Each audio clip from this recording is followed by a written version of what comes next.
علی بھی اگلا سوال ہے، حال ہی میں ایک سلفی عالم کی ویڈیو دیکھی ہے جنہوں نے صحیح بخاری اور صحیح مسلم کی احادیث کی روشنی میں گولڈ کے آن لائن کاروبار کو شرعی طور پر حرام قرار دیا ہے اور بتایا ہے کہ اسلام میں گولڈ اور سلور کی تجارت صرف دست بدست یعنی ہاتھ کی منتقلی کے ذریعے کرنا ہی درست ہے، ادروائز یہ قطعاً حرام ہے، پلیز وضاحت فرما دیں۔ میں نے تو خیر یہ کلپ ایسا کوئی نہیں دیکھا، ہو سکتا ہے اگر یہ کہہ رہے ہیں تو ہوگا۔ اس میں یعنی پارشلی بات تو درست ہے کہ جو گولڈ کا کام ہے وہ دست بدست ہونا چاہیے۔ جی صحیح بخاری اور مسلم کی متفق علیہ حدیث ہے کہ نبی علیہ السلام نے فرمایا کہ جو گولڈ ہے، سلور ہے، اناج ہے، کھجور ہے، اس طرح کافی ساری چیزیں گنوائی ہیں۔ آپ کو یہ ساری حدیث کتاب البیوع چیپٹر جو ہے نا مشکات کا دوسری جلد میں بخاری مسلم کے حوالے سے آپ کو ساری مل جائیں گی۔ آپ صلی اللہ علیہ وآلہ وسلم نے ان چیزوں کے بارے میں فرمایا یہ دست بدست ہونی چاہیے، اور اس کی انہی احادیث میں اس کا جواب بھی موجود ہے کہ وہ غرر سے بچنے کے لیے۔ غرر کہتے ہیں عربی میں دھوکے والے معاملے کو۔ کوئی بھی دنیا کا کاروبار حلال ہے اگر وہ حلال چیزوں کا کاروبار ہے، نمبر 1، نمبر 2 اس کے اندر جوا نہ ہو، نمبر 3 اس میں سود نہ ہو، اور نمبر 4 اس کے اندر غرر نہ ہو۔ غرر کہتے ہیں دھوکے کو، کہ دکھایا کچھ اور دے کچھ اور دیا۔ تو وہ ان حدیث کو آپ پڑھیں گے نا تو اس میں آپ کو ایک حدیث یہ بھی ملے گی کہ نبی علیہ السلام نے فرمایا کہ جب بھی کوئی شخص یعنی تجارت والا معاملہ کرے تو جب تک کوئی چیز کسی سے خریدتا ہے تو اس کو قبضے میں نہ لے لے، اس وقت تک کسی کے آگے نہ بیچے۔ قبضے میں لینا ضروری ہے۔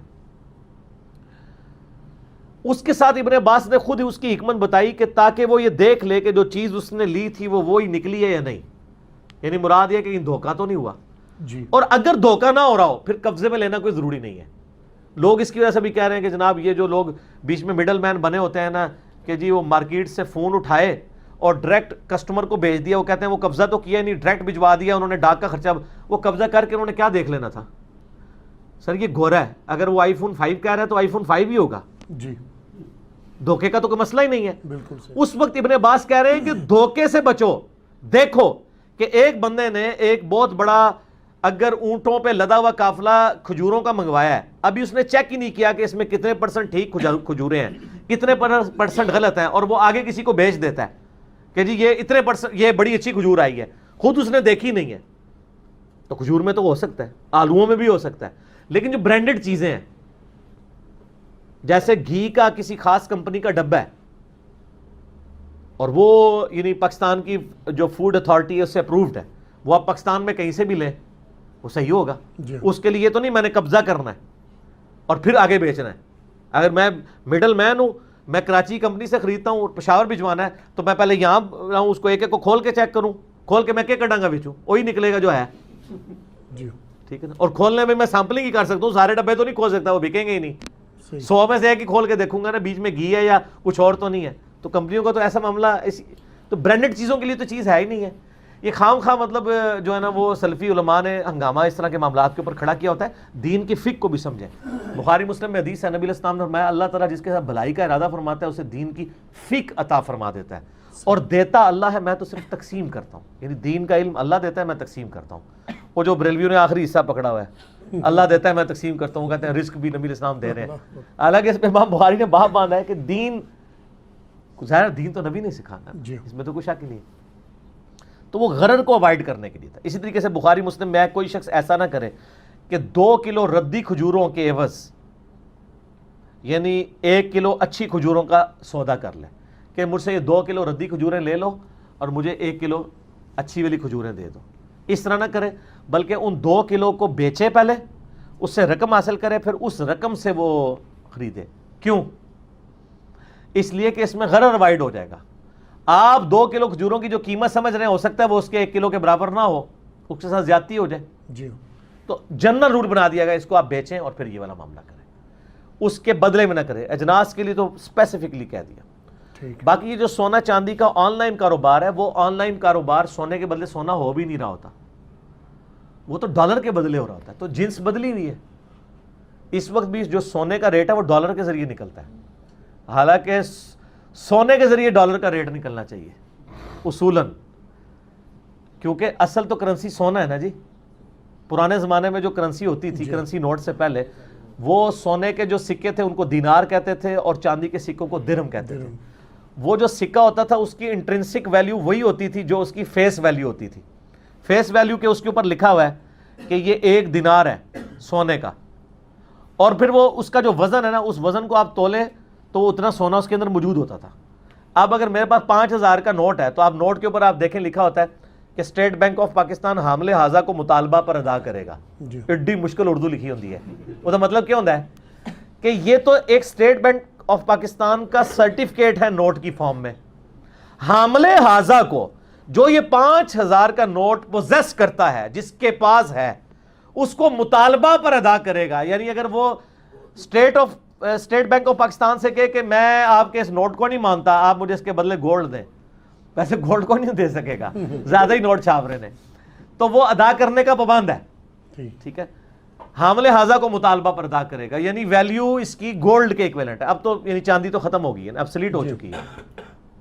حامل حاضہ کو مطالبہ پر ادا کرے گا. تو پرانے زمانوں کے اندر کیا ہوتا تھا کہ پرشین دینار الگ سے چھپے ہوئے تھے, بنے ہوئے تھے, اس طریقے سے رومن الگ سے تھے, اور وہاں پہ انٹرنسک ویلیو اور فیس ویلیو ایک ہوتی تھی, وہ سونے کے ہوتے تھے. اب اس میں نبی علیہ السلام نے نا عدل بدل کرنے سے منع فرما دیا. کیوں؟ سونے کے بدلے سونا. ہو سکتا ہے کہ اس کا پرشین کا جب سونا تولیں اس کا وزن کم نکلے اور رومن کا زیادہ نکلے, تو وہ اوپر والا مال تو سود ہو جائے گا. پیسے کے بدلے پیسہ سود ہے نا, سونے کے بدلے سونا سود ہے. ایکویلنٹ ہو, اس میں الفاظ ہے ہاتھ کی منتقلی اور برابر. اس حوالے سے صحیح مسلم میں ایک حدیث ہے, ایک صحابی کہتے ہیں کہ میں نے ایک ہار سونے کا خریدا, سونے کے سکوں کے عوض. اس وقت نوٹ نہیں تھے, یہ ذرا ذہن میں رکھنا ہے. تو جب میں نے وہ اس کے جو اس میں جو موتی لگے تھے وہ علیحدہ کیے, اور اس میں جو سونا تھا علیحدہ کیا. جب میں نے سونے کو تولا تو اس سونے کا وزن جو ہے نا ان دینار کے سونے کے سکوں سے زیادہ نکل آیا. تو ظاہر زیادتی ہوگی اس بندے کے ساتھ. نوٹ کے بدلے نوٹ نہیں ہے, سونے کے بدلے سونا ہے. تو نبی علیہ السلام نے ہمیں حکم فرمایا کہ کبھی اس طرح کا ہار نہ خریدو, بلکہ پہلے ہار کو کھولو, اس کا سونا تولو, اور دوسرے کے بھی سکے سونے کے تولو. دونوں کا جب وزن برابر ہو پھر وہ سودا کرو. کم زیادہ ہوگا تو سود والا معاملہ ہوگا. یہ بڑا یعنی سخت معاملہ ہے. اور آپ بخاری مسلم میں یہ حدیثیں پڑھ کے دیکھیں نا, تو میں نے ایک کربلا والے ریسرچ پیپر میں بھی اس کی ملتی جلتی ایک حدیث ڈالی ہوئی ہے. کربلا تو ہر جگہ آ جاتی ہے نا. ہاں, یہ حدیث ہے جی صحیح مسلم میں ہے 4061 انٹرنیشنل نمبرنگ دارالسلام کی جو ہے, یہ یہاں رکھی ہوئی ہے حدیث کی 4061 انٹرنیشنل کنٹینیوس نمبر. ابو قلابہ تابعی کہتے ہیں کہ میں سرزمین شام میں سیدنا مسلم بن یسار رحمہ اللہ کے علمی حلقے میں موجود تھا کہ وہاں سیدنا ابو اشعث تابعی آئے, تو لوگوں نے کہنا شروع کر دیا ابو اشعث آ گئے, ابو اشعث آ گئے. ابو اشعث سا ہے, تے نہیں ہے. چنانچہ جب وہ تشریف فرما ہوئے تو میں نے سیدنا ابو اشعث سے درخواست کی کہ ہمیں سیدنا عبادہ بن صامت والی حدیث تو سنائیں. یہ بڑی مشہور حدیث تھی جو پبلک میں مشہور تھی. تو جب وہ آئے لوگ وہ آگے جی جڑے حدیث بیان کرتے رہے, عبادہ ابن صامت والی. انہوں نے فرمایا ٹھیک ہے, غور سے سنو. ہم نے بہت ساری جنگی مہمات سر کی اور بکثرت مال غنیمت حاصل کیا, اور ان دنوں حضرت معاویہ بن ابی سفیان رضی اللہ تعالیٰ عنہ ہمارے حکمران تھے. وہ سارے دے کان کھلو جان گے. ہمارے مال غنیمت میں چاندی کے برتن بھی تھے. حضرت معاویہ رضی اللہ تعالیٰ عنہ نے ایک شخص کو حکم دیا کہ ان برتنوں کو لوگوں کی تنخواہوں کے عوض فروخت کر دے. لوگوں نے اس سودے میں بہت دلچسپی سے حصہ لیا. جب یہ بات سیدنا عبادہ ابن صامت تک پہنچی تو انہوں نے اس عمل کی اعلانیہ مخالفت کرتے ہوئے فرمایا میں نے خود رسول اللہ صلی اللہ علیہ وآلہ وسلم کو فرماتے ہوئے سنا کہ آپ صلی اللہ علیہ وآلہ وسلم سونے کو سونے, چاندی کو چاندی, گندم کو گندم, جو کو جو, کھجور کو کھجور اور نمک کو نمک کے بدلے خریدنے اور بیچنے سے منع فرماتے تھے, سوائے اس کے کہ وہ چیزیں آپس میں وزن میں برابر ہوں اور ایک جنس کی ہوں, وزن میں برابر ہوں اور دست بدست ہوں.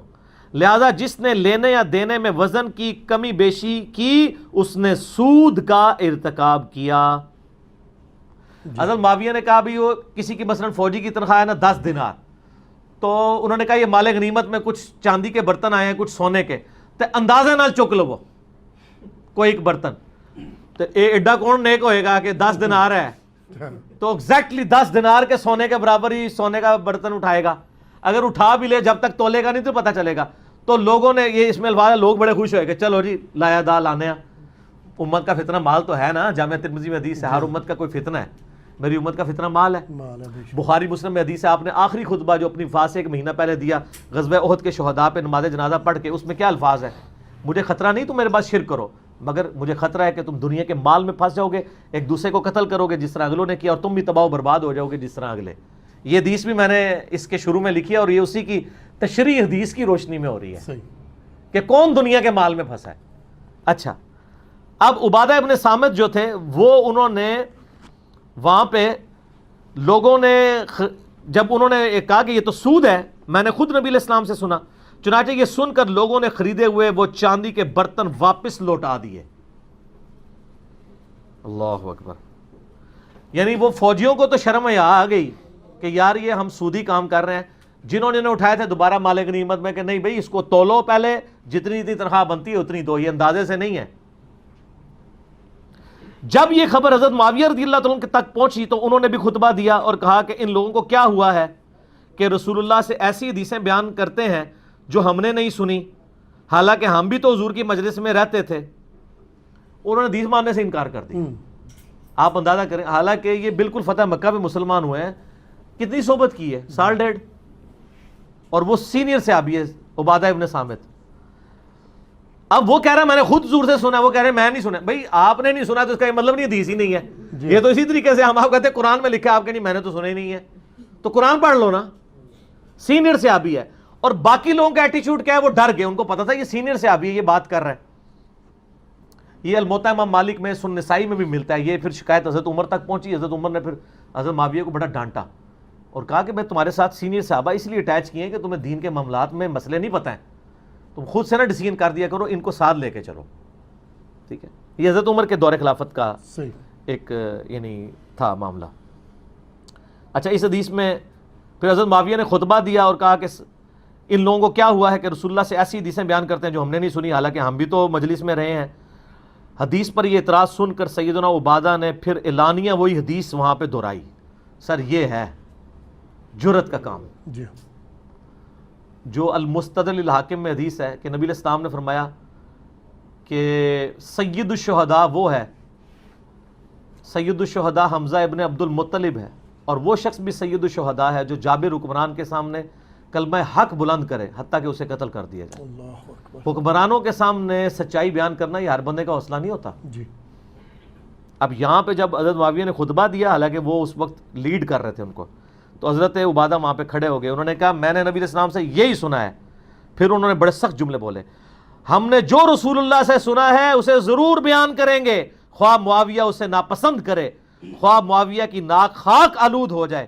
اور مجھے اس بات کی بھی پرواہ نہیں ہے کہ مجھے اس کلمہ حق کہنے پر تاریک رات میں ان کے لشکر سے الگ ہی ہونا پڑ جائے.